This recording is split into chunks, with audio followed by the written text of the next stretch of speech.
Adelante. De acuerdo, vamos a empezar con una pequeña introducción sobre los casos o la situación actual de COVID-19 en Guatemala. Como vemos, estas gráficas nos muestran, la primera en azul nos muestran los casos confirmados por laboratorio, es decir, todos los casos que han salido positivos desde el inicio de la pandemia, y para cuando se había realizado esta presentación, los casos iban por 111.360.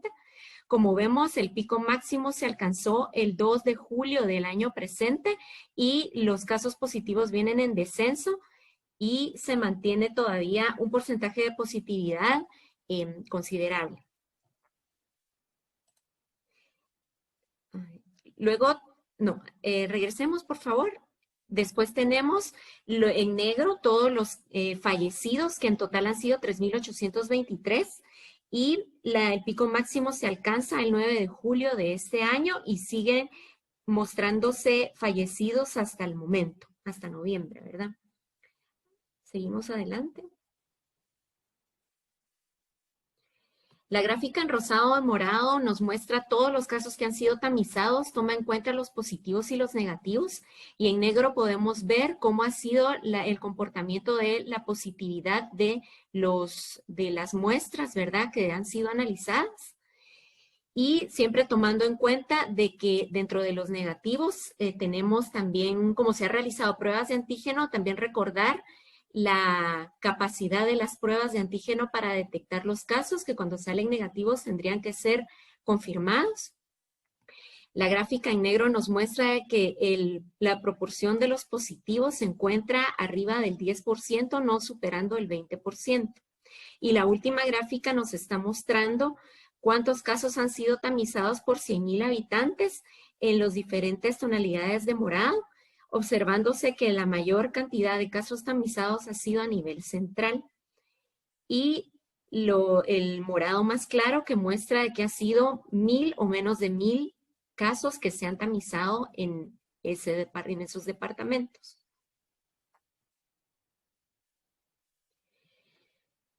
Quisiéramos comentarles lo que estamos trabajando acá en Guatemala. Los proyectos relacionados a COVID. Nosotros somos Gestión Integral en Salud y somos 3 personas que estamos trabajando estos proyectos con apoyo de otras entidades nacionales y de otros países.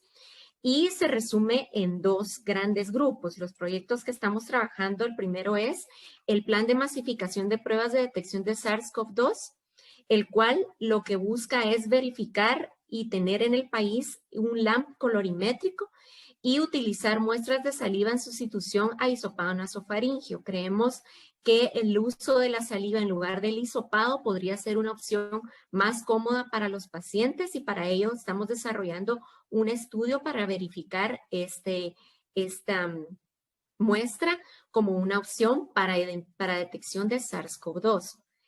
El otro proyecto en el que estamos trabajando es la predisposición genética a cuadros severos de COVID-19. Dentro de lo que somos somos parte del consorcio COVID Human Genetic Effort, que es una investigación que se está realizando a nivel mundial, en donde se está tratando de detectar si existen genes que predisponen a las personas a padecer cuadros severos o agudos de COVID-19.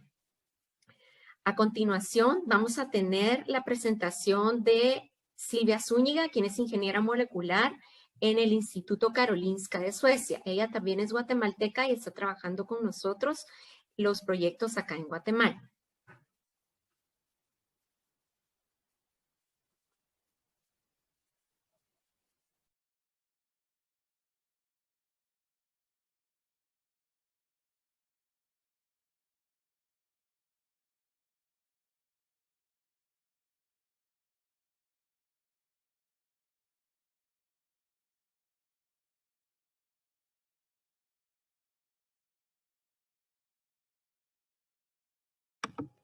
Licenciada, temo que su audio no se escucha. Muy bien, entonces buenas tardes. Lo que les voy a presentar el día de hoy es cómo nosotros pretendemos colaborar para la detección del SARS-CoV-2 en pacientes en Guatemala. Vamos a empezar, no sé si pueden ver mi puntero. ¿Lo pueden ver? Sí se ve. Sí, se ve, muy bien. Es como veo otro también por ahí. Bueno, entonces, como todas las muestras, ¿verdad? Actualmente en Guatemala la están tomando por medio de un hisopado nasofaringio. También necesitamos pasar por un proceso de lisis, o sea, destrucción de la célula y que el ARN del virus sea expuesto, y una extracción de ARN. Esta parte del proceso es tediosa y es limitante debido al costo y al personal que se necesita para realizarlo. Actualmente, pues, se utilizan las técnicas más utilizadas para la detección o el diagnóstico de COVID. Tenemos lo que es el estándar, la prueba estándar, que es el Real-Time PCR. Y en esta, pues, utilizamos un par de primers o cebadores, utilizamos enzimas que van a detectar y los genes que vamos a detectar.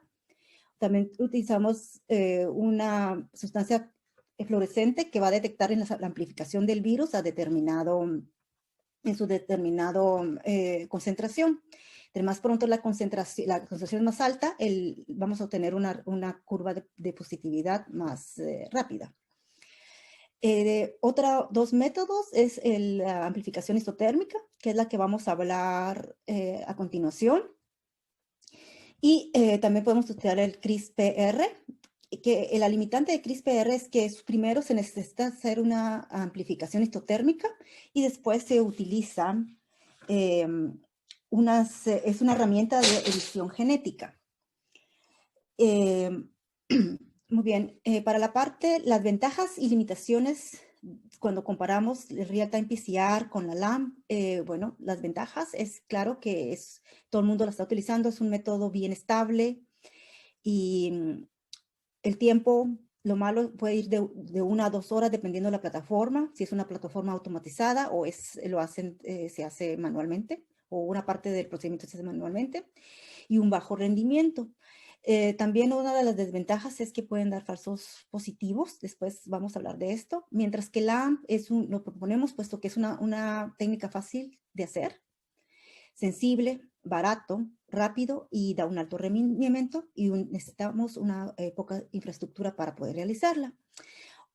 Cuando hacemos una Real-Time PCR podemos hacer una prueba, correr una prueba por cada paciente, mientras que LAMP podemos hacer duplicados. Otra ventaja es que con LAMP nosotros tenemos resultados binarios, o es positivo o es negativo. En LAMP se puede acoplar a un método fluorisométrico si tenemos alguna lámpara para poder medir fluorisometría, o lo podemos hacer a simple vista por un método colorimétrico. La siguiente. Aquí lo que les quería mostrar es el panorama tecnológico emergente de cómo fue cuando todos los métodos que utilizamos para poder detectar COVID desde que apareció, ¿verdad? Entonces, en la parte roja están todos los métodos que necesitan una lisis o una inactivación del virus. Y como podemos ver, el PCR lo necesita. También, mientras que RT-LAMP lo podemos eliminar. Y esto lo podemos eliminar utilizando enzimas más eficientes que minimizan el costo. Otra cosa es la línea verde, la línea rosada, perdón, es la purificación de ARN. Como lo vemos otra vez, las PCR necesitan muchas veces, diferentes tipos de PCR necesitan una purificación. Aunque en este momento, si se da una inactivación del virus directo del tubo original durante 70 minutos a 72 grados centígrados, podemos saltar de acuerdo a los primers que ustedes tengan, podemos saltar este paso. Y y la amplificación, claro, lo necesita. Pero claro, si vemos aquí en morado o en lila, podemos ver que la secuenciación de las muestras de los pacientes es lo más caro, lo que tarda más tiempo. Mientras que LAMP lo podemos hacer, aquí dice a 1 hora 30 minutos, nosotros lo hemos llegado a hacer a 30 minutos, sin extracción después de una inactivación térmica. Entonces, cuando estamos viendo todo este tipo de tecnologías, tenemos que pensar en el precio. El precio no solamente significa, bueno, tengo dinero y lo voy a comprar, sino que también tenemos que ver lo que podemos comprar, en qué cantidad, porque, por ejemplo, el problema que tenemos ahorita en Karolinska es que tenemos las máquinas, compramos nuevas máquinas, pero no tenemos reactivos, aunque podríamos comprarlos, pero no hay reactivos. Las compañías simplemente no pueden producir tantos como nosotros necesitamos. El rendimiento, el paralelismo. Muchas veces en nuestro laboratorio no solo están corriendo pruebas de COVID. Nosotros no tenemos un laboratorio de COVID solamente, sino que tenemos otras pruebas que hacer rudimentarias. Entonces, tendremos que buscar métodos que nos permitan poder correr conjuntamente con otros virus. Por ejemplo, yo COVID lo corro con adenovirus. Entonces, puedo puedo poner pacientes con diferentes análisis en la misma plataforma. La sensibilidad y la especificidad. Sensibilidad, sí, el Real-Time PCR tiene una gran sensibilidad, pero ¿qué tan sensible necesitamos que nuestro método sea si tenemos un gran volumen de muestras? Otra cosa, que tal vez el paciente tiene hoy COVID, pero no es detectable en Real-Time PCR. Entonces necesitamos volver a hacer la muestra en 5 o 6 días, 7 días, una semana. ¿Y qué es lo que pasa? Que el precio, ¿verdad? Entonces, o nos da un falso positivo o solamente uno de los genes podemos detectarlo con la PCR. En cambio, con LAMP el precio es tan bajo que podemos hacer muestras duplicadas y podemos hacer muestras seguidas de ese mismo paciente. Y la facilidad y la implementación. No es lo mismo tener un laboratorio en una ciudad capital que tener laboratorio en un pequeño centro de salud. Y eso sí lo podemos utilizar con LAMP. ¿Cómo podemos estar sanos? Pero y la otra semana, es lo que yo le decía antes, es que hoy necesitamos ponemos una prueba, usted salió negativo o sospechoso, entonces podemos esperar con LAMP para hacerla unos días después. Y necesitamos hacer múltiples pruebas. La siguiente. Muy bien. Otras cosas, la amplificación isotérmica para diagnóstico.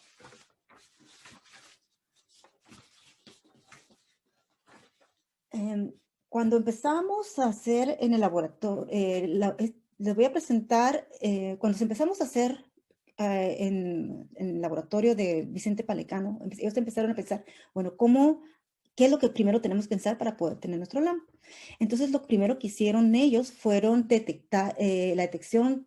Ellos lo primero que hicieron fueron, bueno, ¿qué primers necesitamos fabricar? Queremos fabricar los primers con un SAR sintético, porque ellos no lo podían hacer, es un laboratorio, no es un hospital donde van a tener muestras de pacientes. Entonces empezaron a probar diferentes concentraciones y cuándo podemos utilizar colorimétricamente y cuándo podemos utilizar fluoroscópicamente. Y ese fue el primer artículo que ellos publicaron. Entonces, ¿qué es LAMP? LAMP es primero necesitamos los genes que van a identificarse, los que vamos a utilizar, por lo menos ustedes pueden utilizar de acuerdo a la plataforma de Real-Time PCR, pueden utilizar puedes utilizar N, ORF1. Entonces, en este caso vamos a utilizar ORF1AB.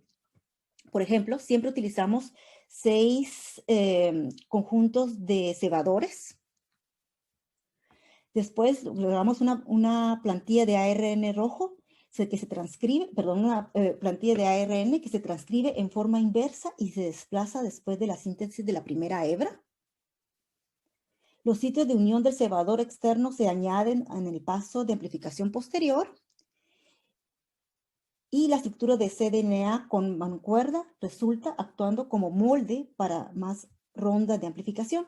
Estas rondas de amplificación son en una temperatura controlada de 65 grados centígrados. Entonces, esa es una gran ventaja que tenemos con LAMP, que no tiene Real-Time PCR, porque tenemos que estar subiendo y bajando las temperaturas. Por lo tanto, necesitamos un termociclador. Esto lo podemos realizar en un bloque con una temperatura controlada. En resumen, RLAMP es agregar una parte del virus a 6 cebadores o primer que hacen una mancuerna que se amplifica exponencialmente a una sola temperatura, 65 grados centígrados, para posteriormente detectar en forma colorimétrica o fluorescentemente los resultados. La siguiente, por favor.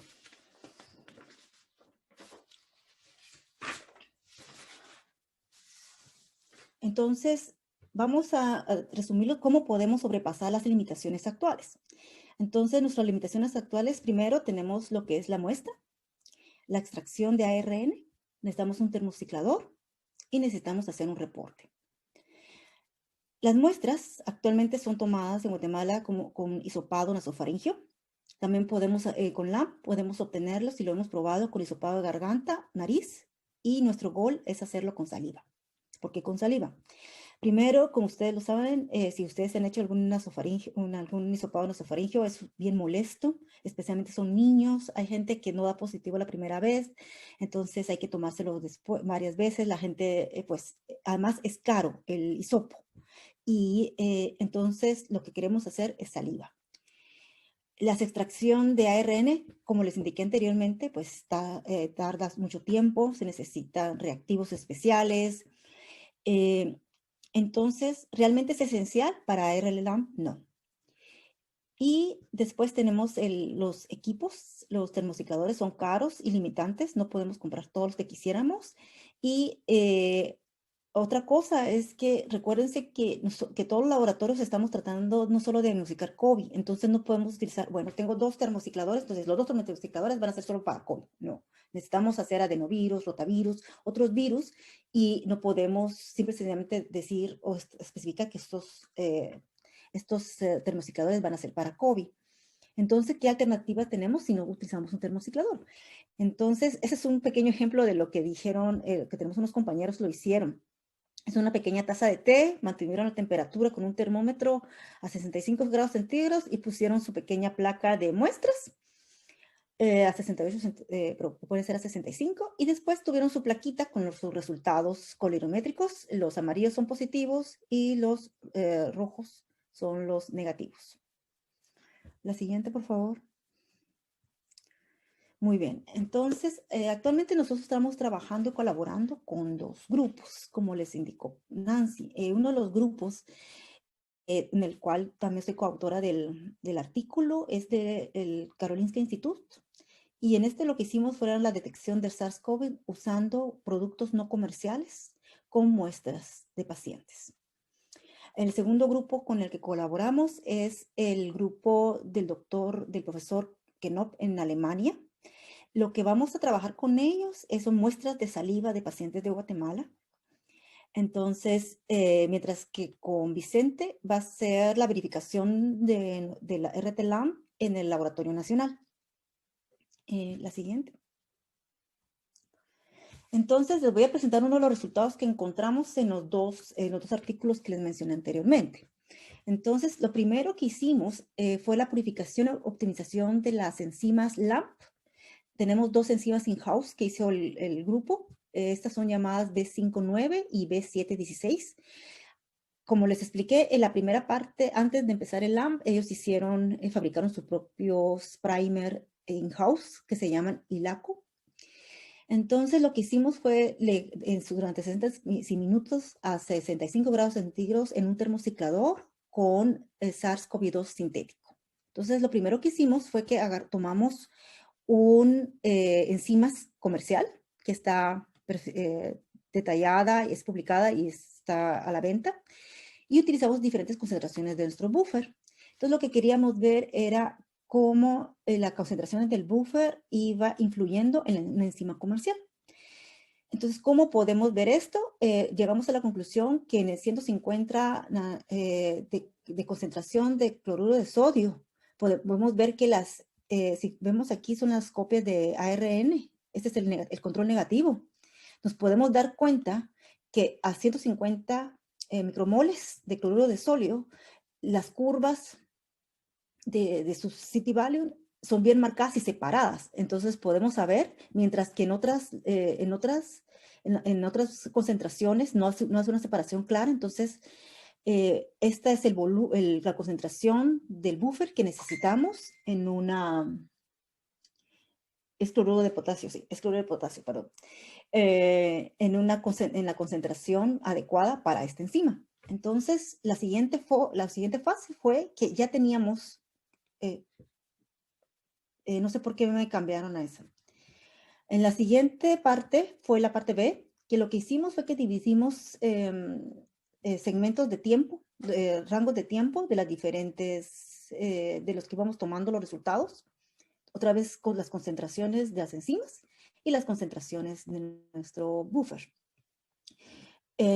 También lo que también tratamos de establecer es que cuando trabajamos en el laboratorio y hacemos enzimas in-house o primer in-house o hacemos diluciones de nuestros primers, siempre hacemos batch.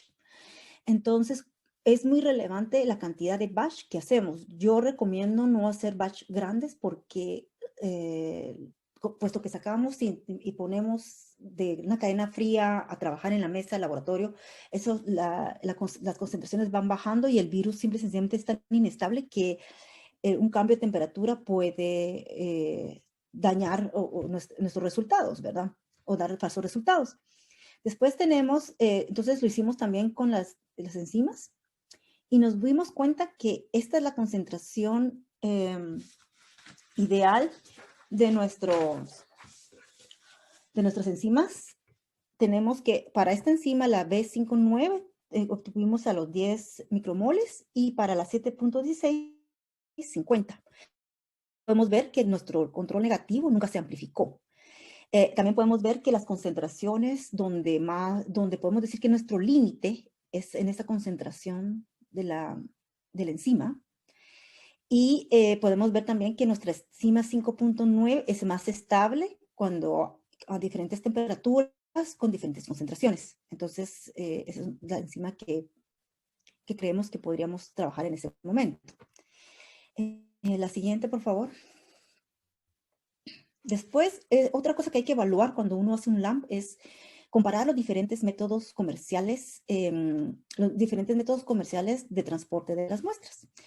Entonces, estos son los diferentes, las comparaciones de enzimas, las enzimas in-house que nosotros preparó el grupo y las enzimas que están en el mercado.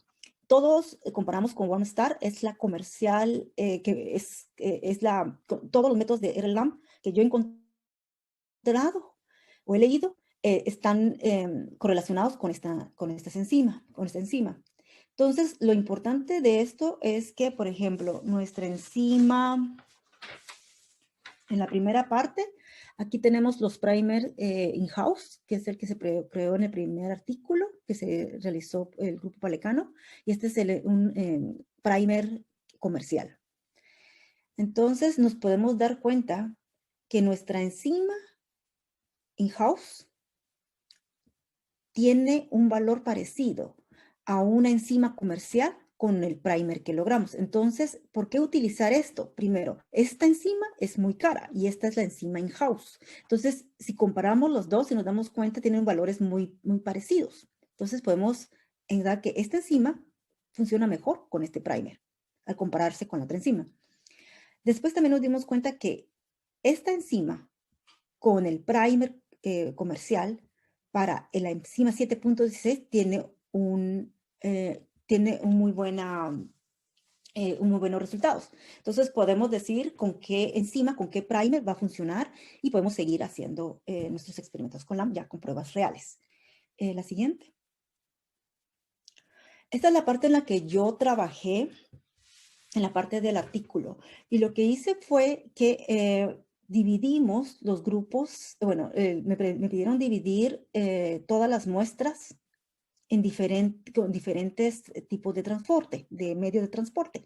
Entonces utilizamos Vircode, Sigma Transwam y eSwap. Y también habíamos encontrado que aquí en Suecia compramos un gran lote de unos medios de transporte que vienen de la India que se llaman Beaver. Estos medios de transporte, algo hay en el contenido de ese medio que inhibe las enzimas de nuestros LAMP. Entonces, simple y sencillamente no hicimos validación porque sabíamos que se puede hacer, pero hay que diluir el contenido de ese medio de transporte con la muestra antes de poder utilizarlo. En cambio, estos medios de transporte, las muestras que estaban en estos medios de transporte se pueden utilizar directamente. Tenemos nuestras controles negativos, como siempre, y nuestros controles positivos. Y nos damos cuenta que estos funcionan muy bien. Y los que mejor funcionan son estos, el Sigma Trans Swap y ES Swap. ¿Por qué? Podemos ver que nuestro control negativo nunca se amplificó y tuvimos una lectura fluorescente de la carga de virial. Otra cosa que también hicimos es tomar todas las muestras, fueron 184 muestras y fueron primeramente analizadas.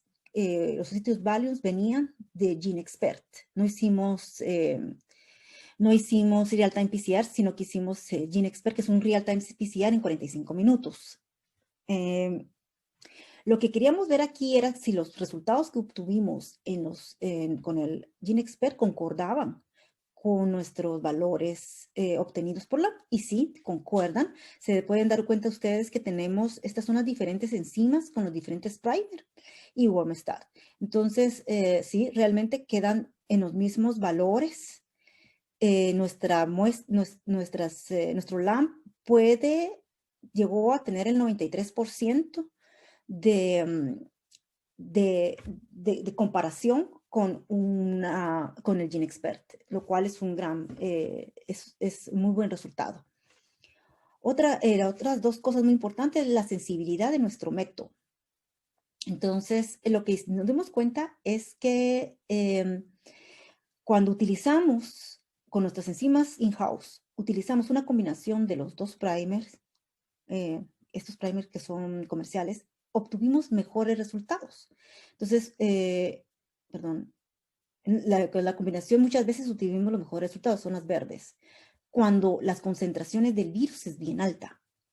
Y también cuando es media, pero cuando es muy baja, podemos utilizar la combinación de los dos primer o podemos utilizar solamente un primer, que da los mismos resultados. Esta es una concentración muy alta del virus y esas son concentraciones muy bajas. Entre especificidad de nuestro LAMP versus nuestros diferentes primers. Con nuestro primer in-house vemos que está muy bien, está aceptado. Y con los primers comerciales también. Pero si tenemos que, en nuestro laboratorio, tenemos que pensar en pagar 100 veces más por un primer que lo que estamos haciendo por un primer in-house, siempre vamos a optar por un in-house, especialmente en los países en desarrollo, ¿verdad? Y claro, el Warmstar, que es el primer, es el estándar que todos tenemos, que quisiéramos llenar. Y sí, nos damos cuenta que casi lo llegamos con nuestra enzima 7.16. La siguiente, por favor.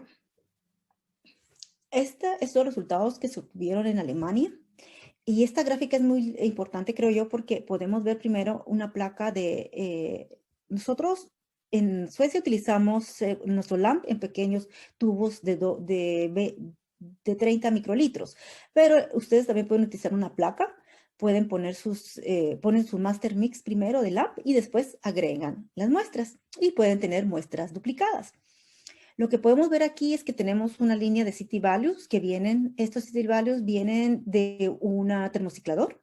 Entonces, todas las muestras primero fueron sacadas por Real-Time PCR y tuvimos nuestro tiempo de incubación de 20 a 45 minutos. Y después tuvimos nuestros LAMP. Si ustedes se dan cuenta, todas las líneas que son amarillas, naranjas o están en el límite de los 25, que estos son los pacientes que necesitamos identificar rápidamente, porque son los pacientes que tenemos que aislar. Mientras que los pacientes que están en estas áreas, nuestro LAMP simplemente no lo detecta, y especialmente los negativos, ustedes se dan cuenta que no hay falsos positivos. Eso es muy importante porque sí obtenemos falsos positivos en Real-Time PCR y en LAMP no obtenemos. La pregunta sería, bueno, ¿y no es importante que estos pacientes que están sobre los 27 DCT sean identificados también por LAMP? Y la respuesta es no, porque estos pacientes o ya salieron de su ciclo o ya están y no son contagiosos, mientras que estos pacientes son los que son contagiosos. Si tenemos algo extraño aquí, lo podemos volver a repetir. Podemos tomar una nueva muestra porque es tan barato el LAMP comparado a un Real-Time PCR y la inversión de tiempo que se puede hacer en el siguiente round. Esta parte es solamente mostrándoles que en nuestro Real-Time PCR, cuando lo comparamos con LAMP, sí, los que son negativos en LAMP son negativos en PCR. Los que son positivos en LAMP son positivos en real-time PCR, y los que están fuera de esto son los valores CT values que solamente se pueden detectar con real-time PCR. La siguiente, por favor. Esta no voy a explicar. ¿La puede pasar? Muy bien, gracias. Y es Karen la que va a presentarles a continuación.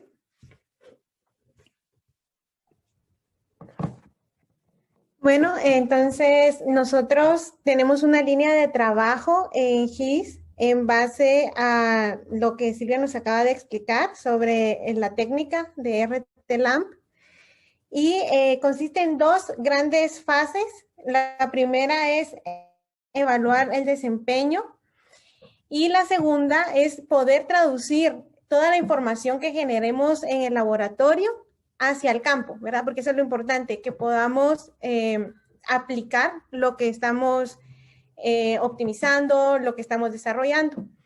Entonces, esto lo vamos a hacer evaluando la capacidad operativa de laboratorios de la red nacional. Cuando nosotros estamos en la primera fase, que es en realidad evaluar el desempeño de RT-LAMP, estamos en la fase de colección de muestras. Tenemos dos tipos de muestra, el hisopado nasofaringio y las muestras de saliva, ¿verdad? Porque queremos comparar, ya tenemos buenos resultados, estudios previos de que la saliva podría dar un buen resultado, una mejor sensibilidad usando PCR en tiempo real. Entonces ahora queremos comprobar si el LAMP que hemos desarrollado con otros grupos puede también tener mejor sensibilidad que un hisopado nasofaringio. Aparte, también tenemos que cuenta el costo, porque mientras un hisopo, solo el hisopo, ¿verdad? Sin el medio de transporte puede llegar a costar 9-10 quetzales, hablamos de una muestra de saliva que es en un frasco estéril que puede llegar a costar 1 o 2 quetzales, ¿verdad? Entonces es mucho más fácil la colección de las muestras. La otra fase, pues la estamos llevando a cabo con epidemiólogos de la red nacional y con médicos que tienen experiencia para poder evaluar la logística que hay que llevar a cabo para poder implementar bien.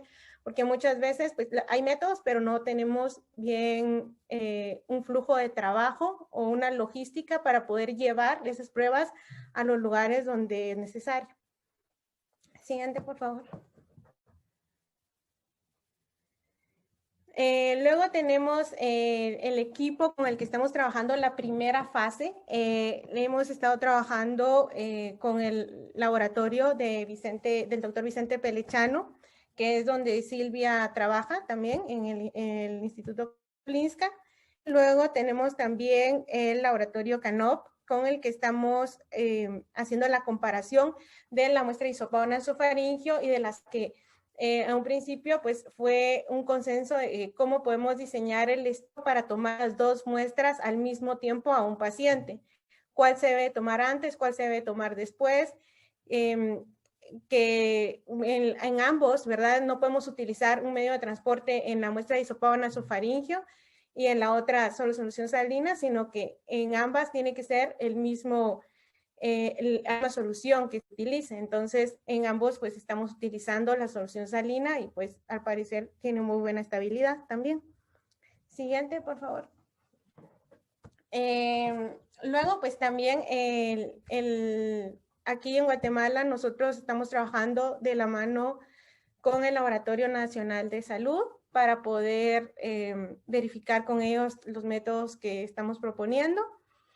También con la Asociación de Salud Integral, que cuenta con profesionales como el doctor Araton, que pues son una guía para nosotros y en la parte también de implementación y logística.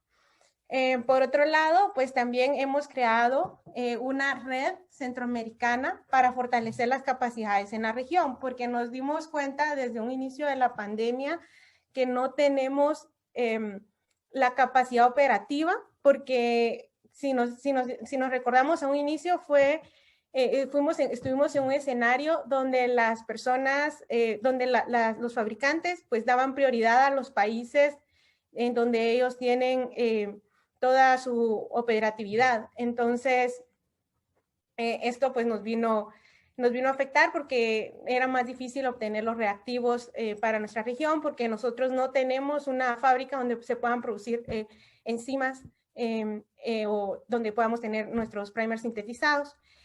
Entonces, más viendo esto como un poquito a largo plazo para poder enfrentar otras situaciones futuras, pues hemos creado una red para poder aumentar este tipo de capacidades.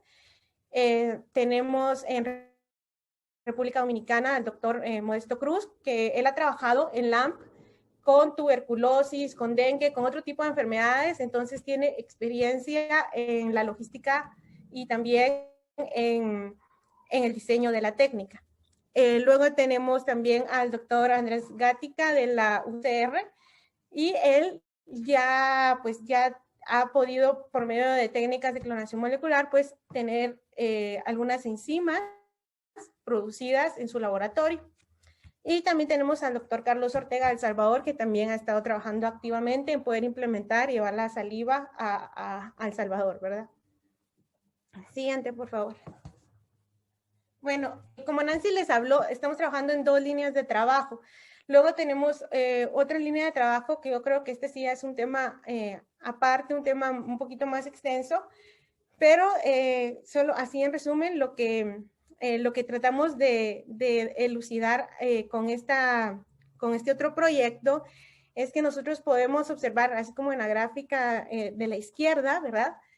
Que se muestra el número de fallecidos que han habido de acuerdo a la edad. Y vemos que uno de los parámetros más que están asociados a cuadros severos de COVID-19, pues es la edad, que es el que tiene una mayor asociación con esos cuadros severos. Pero también encontramos pacientes que son menores de 60, 70 años, que también han fallecido o que también han mostrado cuadros severos de COVID-19 y que no tienen alguna comorbilidad, como por ejemplo diabetes o también obesidad, que tienen cierta asociación también a estos cuadros severos. Entonces, algo más está pasando. Entonces, ¿cuál es la causa de esos cuadros severos? Esa es la pregunta. ¿Y cómo vamos a abordar nosotros esa pregunta? Pues se ha creado una red mundial para poder elucidar si hay variantes genéticas que nos puedan dar predisposición a cuadros severos de COVID-19. Ya han empezado a hacer algunos estudios. Nosotros fuimos aceptados en la red estamos formando parte junto con la Asociación de Salud Integral y también con el Hospital San Juan de Dios, porque para formar un grupo multidisciplinario, ya que necesitamos también tener conocimiento de tanto de las técnicas que se van a usar como de los cuadros clínicos de los pacientes. Entonces, si se dan cuenta, en el mapa que está en la página web de este consorcio, pues ya aparece Guatemala, porque nos unimos a este esfuerzo. Y lo importante acá es de que vamos a poder descubrir biomarcadores o vamos a poder descubrir también mecanismos del por qué hay personas que pues no muestran síntomas y hay personas que sí tienen síntomas demasiado fuertes, ¿verdad? Siguiente, por favor.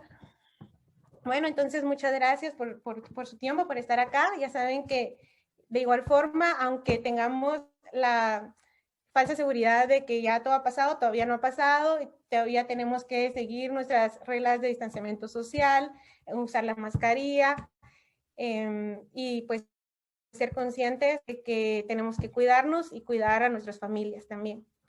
Si ustedes tienen alguna pregunta, también nos pueden escribir o si quisieran saber algo más sobre nuestras líneas de investigación, en la siguiente diapositiva les dejamos nuestros correos. Muchas gracias. O en la primera, si no están ahí. Muchas gracias.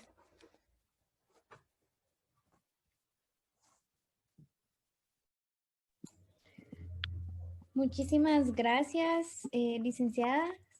No sé si alguno de los participantes tienen alguna pregunta que desean realizar.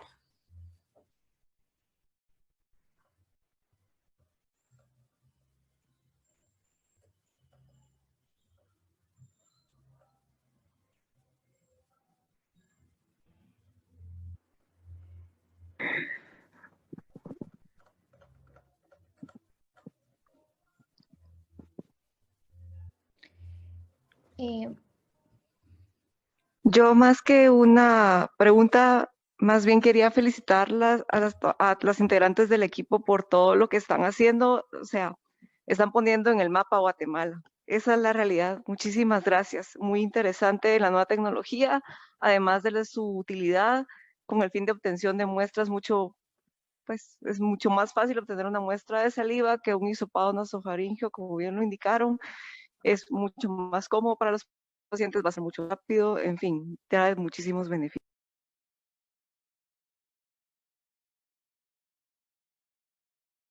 Muchas gracias.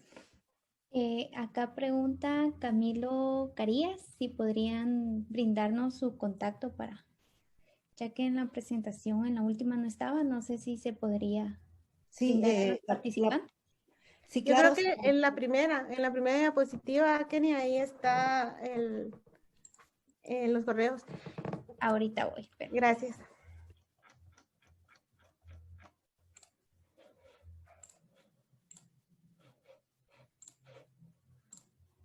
ahí está. Ahí está el de la licenciada Nancy González, Silvia Zúñiga y Karen Cifuentes. No sé si tienen ustedes una última conclusión o algo que quisieran adicionar a los participantes. Bueno, no sé si estoy en pantalla ahorita, no sé. Sí, correcto. Muy bien. Pues primero, gracias por haber esperado que pudiéramos conectarnos y ante todo quiero agradecerlas a todas las personas que están trabajando en Guatemala como nosotras por la misma meta, especialmente los grupos que están colaborando con nosotros. Hemos tenido un gran acogeo no solamente en Guatemala, sino que es tan importante hacer redes de intercambio de información y de trabajo. Y eso solo podemos hacer si estamos abiertos a trabajar y oír sugerencias de otros grupos. Entonces, ante todo, quiero darles gracias a Nancy, a Karen por confiar en mí y al doctor Aranton y al América, y esperamos que haya más estudiantes o gente que quiera participar en este tipo de investigación y que si tienen alguna buena idea de cómo podemos mejorar nuestro proyecto, todas las sugerencias son bien recibidas, ¿verdad? Muchísimas gracias. Acá tenemos un comentario de Jennifer Aldana que dice: felicitaciones a todas las licenciadas. Mi duda es si los resultados con LAM se detecta por fluorometría o cuál fue la técnica que utilizaron. Y otra adicional que dice si también podrían decirle cuál fue el medio de transporte que afectó al LAM. Bueno, primero nosotros con Vicente Palecano lo hicimos con con fluorometría, con Saber Green o Eva Green y con un indicador de pH para colorimétrico. O sea, el LAMP es abierto para los dos métodos. Y lo utilizamos con fluorometría porque queríamos leer los CT values en termociclador. Pero en cambio, en Guatemala, cuando lleguemos a esa situación, es el laboratorio que va a decir, bueno, nosotros no tenemos un termociclador, pero tenemos una cámara para poder detectar fluorometría, entonces lo adecuamos a eso. Si el laboratorio no tiene, pero es visual, lo hacemos visual. Otra cosa muy interesante que hicimos fue que encontramos una pequeña cámara para leer fluorometría en Inglaterra, que es de papel, con una pequeña lámpara. Entonces la compramos y va en camino para Guatemala. Y la vamos a probar solamente para ver lo económico que puede ser utilizar esta pequeña tecnología, ¿verdad? Para poder implementarlo, especialmente fuera de la capital de Guatemala. La otra pregunta, ¿cuál era? Perdón. ¿Y podría decir cuál fue el medio de transporte? Yo, si quieres, puedes comunicarte conmigo. Es un Beaver, es un tubo chino. No sabemos qué tiene, porque, bueno, es una marca registrada, ¿verdad? Lo único que sabemos es que para poder tomarlo, cuando ustedes hacen un LAMP, no solamente es utilizar el medio de transporte, sino que ustedes tienen que hacer varias pruebas. Lo hacen con pruebas como WormStar o diferentes enzimas o primer ya comerciales. Entonces, cuando encontramos este Beaver, lo que hicimos fue hacer diluciones. Y sí, funciona con una dilución de 10. Entonces, no sabemos qué es lo que hay ahí, por eso es que dejamos de usarlo. Muchísimas gracias. Acá tenemos una pregunta de Ana Isabel. Dice, ¿cuál sería el costo del LAMP a comparación de las pruebas que ya están establecidas? Nosotros ya hace meses se hicieron en Suecia el costo y estaba a un costo de 25 quetzales por paciente, por una prueba, en ese tiempo. Muchas gracias. Y yo tengo una pregunta ahí. ¿La prueba de saliva que ustedes utilizan es una muestra estimulada o únicamente colocar? Estimulada, bueno, tenemos un video, Alemania nos envió cómo quieren que tomemos la muestra de saliva y sí va a tener, ustedes no pueden tomar alimentos, no pueden lavarse la boca, van a poner ciertos mililitros de solución salina en su boca y hacer un enjuague, toser y sacarlo. Pero los franceses, como cada LAMP tiene diferentes primer y diferentes enzimas. Entonces, de acuerdo al LAMP que vamos a probar varios LAMP, el LAMP francés, que pienso probar también, ellos utilizan saliva directamente, es la que están utilizando en los aeropuertos de Francia. Entonces no da tiempo así como que para decirles al que baja del avión no se lave la boca. Entonces, dependiendo la concentración, las enzimas y los primers, es el método que se utiliza para tomar la muestra saliva. Bueno, muchas gracias. Tenemos acá unos comentarios en el chat que dice que es un orgullo para nuestro país contar con mujeres pioneras en el mundo de la biología molecular. Muchísimas gracias.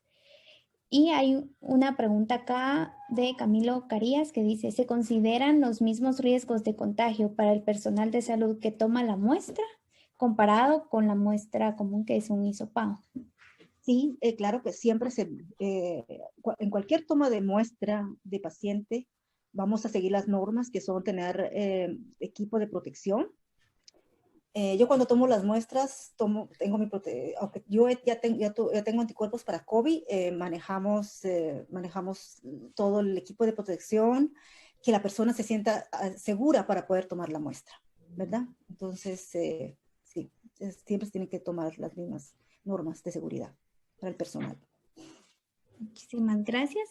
No sé si la licenciada Karen o la licenciada Ana Lucía quisieran agregar algo, Nancy González, quisieran agregar algo más. No se escucha, licenciada Karen. Karen. Sí, perdón, no le había puesto. Sí, muchas gracias por su tiempo, por escucharnos y por estar en esta charla y esperamos que muy pronto podamos tener ya algunos resultados para poderlos compartir. Bueno, muchísimas gracias. ¿Sí? Y también que ahí quedaron los correos en caso quieran comunicarse con nosotras. Nosotras estamos trabajando en esto desde abril y pues vamos poco a poco logrando ciertas cosas, ciertas participaciones con algunas personas. Y si alguien más quisiera sumarse a apoyar este trabajo que estamos haciendo, pues bienvenidos, ¿verdad? Ok, muchísimas gracias. Nuevamente, disculpa por la demora y los problemas técnicos que hubieron al inicio, pero siento que valió la pena. Ahí fue todo un éxito y muchísimas gracias a ustedes por su tiempo. A cada uno de los participantes también muchísimas gracias. En nuestra página de internet puede encontrar también las siguientes ponencias y conferencias y en el canal de YouTube de Biotecnología Guatemala estarán disponibles también las grabaciones de las conferencias. En el chat se encuentra un link de retroalimentación de esta charla. Invito a todos los participantes, por favor, que nos ayuden.